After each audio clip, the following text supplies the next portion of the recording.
तो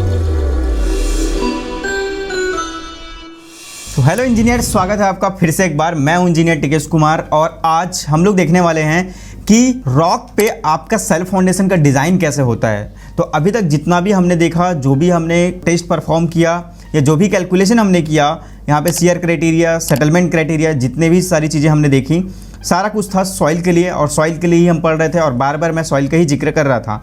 बट आज यहाँ पे जो हम लोग देखने वाले हैं वो हम देखने वाले हैं कि आपका डिज़ाइन और कंस्ट्रक्शन कैसे होता है सेल्फ फाउंडेशन का, अगर हम उसको रॉक में करें। तो रॉक में अगर हम करते हैं तो उसके लिए एक अलग से IS कोड है, उस IS कोड को भी मैं आपको बताने वाला हूँ। ठीक है, यहाँ पे जो आप IS कोड उसके लिए यूज़ करेंगे है 120701987। ये जो IS कोड है आपको यूज़ करना है उसके लिए।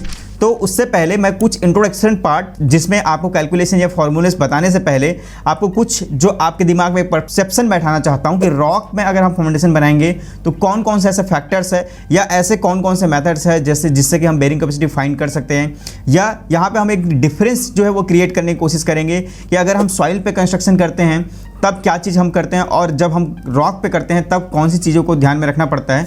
तो इन्हीं सारी चीज़ों को हम देखेंगे।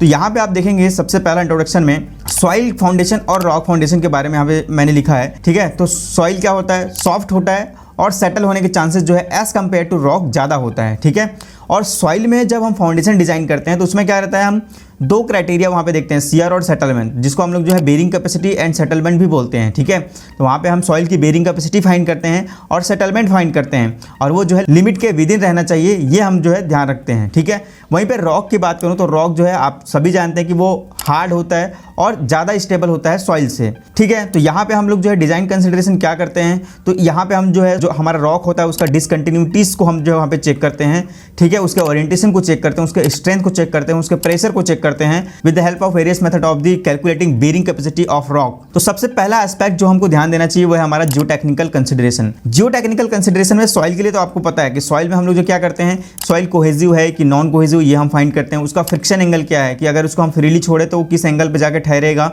ठीक है, जैसे सॉइल पे हीप जैसे बनाते हैं तो वो जो वाला एंगल है वो फ्रिक्शन एंगल कहलाता है। उसके बाद हम जो है उसकी कंसोलिडेशन कैरेक्टरिस्टिक्स कैसी है कि बाद में जाके वो कॉम्पैक्ट कैसे होगा, उसमें एयर एक्सपेल आउट होगा तो कॉम्पैक्शन होगा, फिर वाटर एक्सपेल आउट होगा तो उसमें कंसोलिडेशन होगा, देन फिर उसमें रीअरेंजमेंट होगा उसके पार्टिकल्स का, सॉइल के पार्टिकल्स का, तो वहाँ पे कंसोलिडेशन जो होगा। ठीक है, ये सारा चीज़ हम लोग देखें। उसके बाद सेटलमेंट जो है इसमें एक क्रिटिकल रोल निभाता है। सेटलमेंट जो है एक विद इन लिमिट में होना चाहिए, ये चीज़ हम लोग देखते हैं। देन यहाँ पे और क्या देखते हैं कि कौन से टाइप्स का सॉइल है, और जब टाइप्स ऑफ सॉइल हम लोग जो फाइंड करते हैं तभी तो हम डिसाइड करते हैं कि वहाँ पे कैसे फाउंडेशन जो है हमारा सूटेबल रहेगा। उसके अलावा यहाँ पे हम कॉम्पैक्शन देखते हैं, वाटर कंटेंट क्या है, ये सारा चीज़ देखते हैं। तो कॉम्पैक्शन और वाटर कंटेंट का मैंने रिलेशन आपको बताया था पहले भी, उससे हम लोग ड्राई डेंसिटी जो है वो डिपेंड करता है कि अगर हमारा कॉम्पैक्शन इफेक्ट क्या रहेगा या हमारा मॉइस्चर कंटेंट क्या रहेगा, जिसको हम लोग बोलते थे ऑप्टिमम मॉइस्चर कंटेंट और मैक्सिमम ड्राई डेंसिटी। ये सारा कुछ जो है सॉइल में हम लोग जो है एनालाइज कर चुके हैं पहले ही। अब रॉक में क्या रहेगा, रॉक में आपको क्या रहेगा, एक होता है RMR। RMR क्या होता है, रॉक मास रेटिंग। ये जो रॉक मास रेटिंग होता है इसको हम लोग जो है अलग से फाइंड करते हैं और अलग अलग टाइप्स के रॉक के लिए अलग अलग आपका RMR जो है निकलता है, और उसके अकॉर्डिंगली उसका जो बेरिंग कैपेसिटी है वो जो है डिसाइड की जाती है, और उसके अकॉर्डिंग क्या हो जाएगा आपका जो है जो भी स्ट्रक्चर वहाँ पे बनेगा उसमें लोडिंग जो है उतनी दी जाएगी। ठीक है, इसके अलावा क्या चेक करते हैं, डिसकंटिन्यूटी चेक करते हैं, स्ट्रेंथ, कोर स्ट्रेंथ उसका कितना है वो चेक करते हैं, उसका ओरिएंटेशन कैसा है। ठीक है, तो यहाँ पे मैंने आपको 3 इमेजेस जो है वो दिखाया हूँ आपको कि अगर आपका बेड रॉक जो है, ठीक है, जहाँ पे रॉक है उसका जो ओरिएंटेशन है, अगर हॉरिजॉन्टल ओरिएंटेशन है तो आपका लोड का डिस्पर्सन कैसे होता है। ठीक है, अगर वर्टिकल है तो कैसे होता है, अगर यही इंक्लाइंड है तो कैसे होता है। तो इन्हीं सारी चीज़ों को हमको देखना है IS कोड पे कि अगर ये वर्टिकल है तो वर्स्ट कंडीशन होगा क्या वो लोड लेगा कि नहीं लेगा, या उसकी बेरिंग कैपेसिटी कम होगी क्या, ये सारी चीज़ हम लोग यहाँ पे देखते हैं। या फिर इंक्लाइंड है तो लोड का डिस्पर्सन कैसे होगा, या हमारा क्या ऐसे टाइप्स के रॉक में हमारा स्ट्रक्चर फेल हो सकता है क्या। तो ये सारी चीज़ें जो है आपको देखनी पड़ती है। ठीक है, चलिए आप देखते हैं फाउंडेशन डेप्थ। तो जाहिर सी बात है जब हम जो है सॉइल पे किसी फाउंडेशन को डिजाइन करते हैं तो हमको ज़्यादा डेप्थ तक जाना पड़ता है, सॉइल सॉफ्ट होता है। ठीक है, आइसोलेटेड फुटिंग अगर हम यूज़ कर रहे हैं तो वहाँ पे कौन कौन सी बातों को ध्यान देना पड़ेगा, या फिर हम वहाँ पे राफ्ट यूज़ करेंगे, ये सारी चीज़ें रहती है। ठीक है, तो यहाँ पे लोड बेरिंग कैपेसिटी के अकॉर्डिंगली कौन से डेप्थ पे कितना लोड बेरिंग कैपेसिटी मिल रही है और क्या उतना लोड हमारे स्ट्रक्चर्स पे आ रहा है उसको ले पाएगा कि नहीं ले पाएगा, उसके अकॉर्डिंग जो है डेप्थ जो है वो डिसाइड स्लाइड होता है, जैसे मैंने पहले आके वीडियोस में आपको बताया हुआ है। ठीक है, रॉक में क्या होता है, रॉक में हम लोग जो उसकी स्ट्रेंथ को चेक करते हैं, उसकी फिजिबिलिटी को चेक करते हैं, उस रॉक के जो ओरिएंटेशन है उसको चेक करते हैं कि कैसे टाइप्स की लोडिंग आएगी तो रॉक जो है कैसे तरीके से फेल हो सकता है, या वो रॉक जो है सूटेबल रहेगा कि नहीं रहेगा हमारे पर्टिकुलर स्ट्रक्चर के लिए, तो वो सारा कुछ देखते हैं और उसके अकॉर्डिंगली जो है उस वहाँ पे डेप्थ देते हैं। ऐसा ज़्यादातर ऐसा होता है कि आपका जो रॉक वाला पार्ट होता है वहाँ पे बहुत ज़्यादा डेप्थ तक हमको जाना नहीं पड़ता, क्योंकि हार्ड स्ट्रेटा जो है पहले ही हमको ऊपर ही मिल जाता है, लेकिन फिर भी बिल्डिंग के स्टेबिलिटी के लिए थोड़ा बहुत जो वहाँ पे हमको डेप्थ पे जाना पड़ता है, but as compared to soil कम ही डेप्थ पे वहाँ पे जाना पड़ेगा। जैसे हम जो है सॉइल पे जाते हैं उतना रॉक पे नहीं जाना पड़ता। ठीक है, जैसे कि यहाँ पे देख पा रहे हो कि अगर हमको रॉक पे अगर किसी फाउंडेशन को टिकाना है वहाँ पे, तो कुछ स्टेबिलिटी के लिए आप स्लोप में तो नहीं डाल देंगे, क्योंकि हो सकता है कि अनइवननेस रहेगा, तो उसको इवन करने के लिए आपको वहाँ पे डेप्थ करना पड़ जाए, तो वो सारा कुछ रहता है। रॉक की ब्लास्टिंग जो है वो करनी पड़ती है, तो कुछ जो है वहाँ पे डिफिकल्टीज जो है ज़्यादा आता है। जैसे कि कई बार क्या होता है, सॉइल पे हमको एक्सकवेशन कराते हैं, वहाँ पे हमको रेट कम देना पड़ता है, लेकिन जब वहीं पे हम रॉक पे करवाएंगे तो वहाँ पे हमको एक्सकवेशन चार्जेस जो है वो काफ़ी ज़्यादा लगता है। चलिए बात करते हैं हम लोग बेरिंग कैपेसिटी के। तो सॉइल की बेरिंग कैपेसिटी के लिए आप लोग को मैंने पहले ही बताया कि टरज़ागी का जो इक्वेशन है, ठीक है, उस इक्वेशन के थ्रू हम लोग निकाल सकते हैं, और बहुत सारे टेस्ट मैंने बताया आपको बेरिंग कैपेसिटी फाइंड करने के। ठीक है, जैसे हमने प्लेट लोड टेस्ट किया था, एसपीटी किया था, सीपीटी, ठीक है, तो ये सारा कुछ। और ये जो बेरिंग कैपेसिटी है वो डिपेंड करता है आपके कैसा टाइप का सॉइल है, कोहेजन है या कोहेजिव लेस है, या अलग अलग तरीके से सॉइल हो सकते हैं, फ्रिक्शन एंगल उसका क्या है उसके अकॉर्डिंगली। ठीक है, तो यहाँ पे ये जो फॉर्मूला है आपको यहाँ दिखाया हूँ मैं कि टरज़ागी का फॉर्मूला की CNC, यहाँ पे बेरिंग कैपेसिटी निकालने के लिए फॉर्मूला जो है आपका शियर स्ट्रेंथ, सरचार्ज और सॉइल सेल्फ वेट, ये सबको मिला के जो है इसका एक इक्वेशन बनता है CNC gamma DF NQ 0.5 gamma B N gamma, ये फॉर्मूला है उसका। और यहाँ पे NC NQ N गामा जो है पहले बताया आपको टरज़ागीज़ बेरिंग कैपेसिटी फैक्टर है। ठीक है, अब रॉक में क्या होता है, रॉक में हम लोग जो है RMR जो रॉक मास रेटिंग जो होता है उसको देखते हैं। ठीक है, जैसे कि यहाँ पे आपको दिखेगा, ये IS कोड से मैंने आपको यहाँ पे कट लगाया हुआ है। ठीक है, रॉक मास रेटिंग जो है दिया गया है यहाँ पे आपको, और टेबल नंबर 3 पे आप जब देखेंगे तो वहाँ पे अलग अलग रॉक मास रेटिंग जो है वो दिया गया है, और यहाँ पे 1 2 3 4 5 टाइप का आपको रॉक दिया है, वेरी गुड, गुड, फेयर, पोर, वेरी पोर।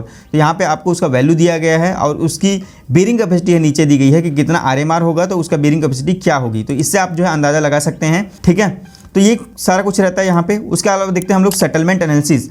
तो जाहिर सी बात है कि सॉइल में जो है सेटलमेंट जो है ज़्यादा होता है as compared to rock. Rock में क्या होता है कि अगर वहाँ पे आपका जो ओरिएंटेशन है अगर कुछ अलग तरीके से डिसकंटिन्यूअस रहता है और वहाँ पे लोड जो है काफ़ी ज़्यादा आ रहा है, तो चांसेस रहता है कि वहाँ पे स्लाइड हो जाए, या कुछ सेटलमेंट वहाँ भी देखने को मिलता है।